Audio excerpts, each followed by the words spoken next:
Yine güzel bir günden herkese merhaba.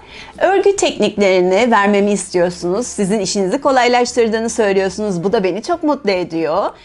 Böyle yeleklere, hırkalara nasıl ilik açabiliriz dediniz. Ben sizi kırar mıyım? Harika ilik açmanın yöntemini göstermek istiyorum bugün size. Çok kolay olacak, inanın bana, ve çok da şık ve düzgün olacak tabii ki. Hadi yapımına başlayalım. Şimdi şöyle bir parça ördüm. Diyelim ki bu bir yelek. Şimdi burada ne kadar boşluk bırakmak istiyorsanız o kadarını örün. Ben 21 ilmek atmıştım. 8 ilmeğimi öreceğim.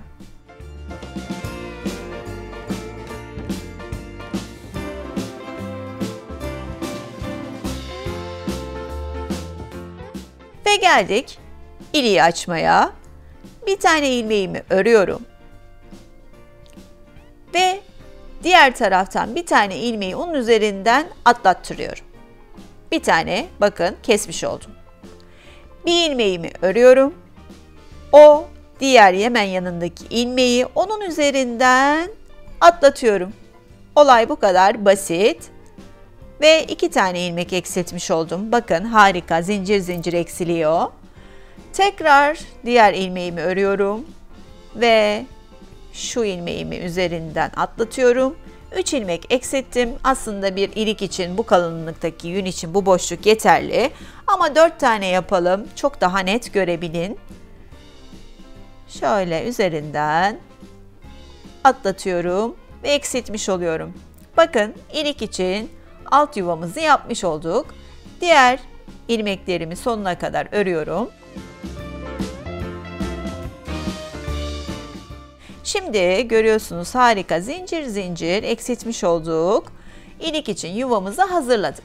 Şimdi ne yapıyoruz bu yüzde? Şimdi o kestiğim boşluk olan kısma kadar ilmeklerimi örüyorum.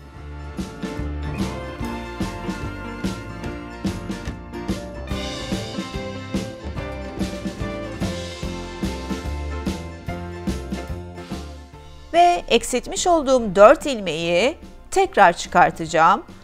Diğer taraftan bu ipimin olduğu yerden çıkartacağım. Nasıl çıkartıyorum? 2 tane ilmeğin ortasından şişimi geçiriyorum. Şöyle direkt. Ve oradan örerek bir tane ilmek çıkartmış oluyorum ve şişime takıyorum. Ve 2 ilmeğin arasından şişimi sokuyorum. Şöyle şişime dolayıp çıkartıyorum. Bir tane ilmek çıkartmış oluyorum.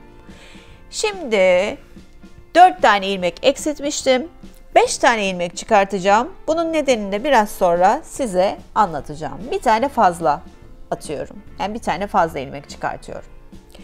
Ve şimdi attım ve döndürdüm. Ve direkt ters örgü olarak örüyorum. Şimdi bir tane fazla atmıştık ya. İşte onu şunun üzerinden attırıyorum ki orada bir boşluk olmasın. Yoksa orada bir boşluk oluyor.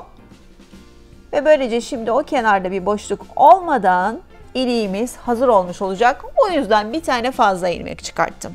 Olay bu.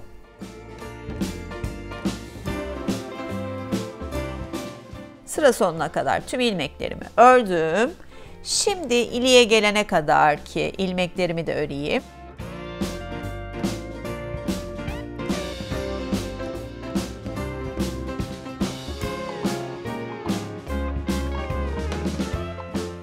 Bakın burada hiçbir boşluk olmadı. Eğer o fazla ilmeği burada üzerine atıp kestirmezseniz orada bir boşluk, bir delik oluşuyor. O da iliğinizin düzgün görünmemesini sağlıyor. Böylece ilik çok daha net ve güzel görünüyor. Şimdi bütün ilmeklerimi sonuna kadar ördüm. Bakın iliğimiz ortaya çıktı. Ama daha net görebilmeniz için birkaç sıra daha öreceğim.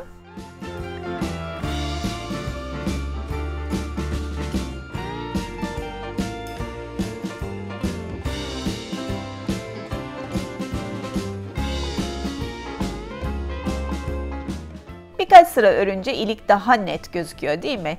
İşte bakın zincir zincir altı üstü, sağında solunda hiç boşluk yok, gayet düzgün bir ilik.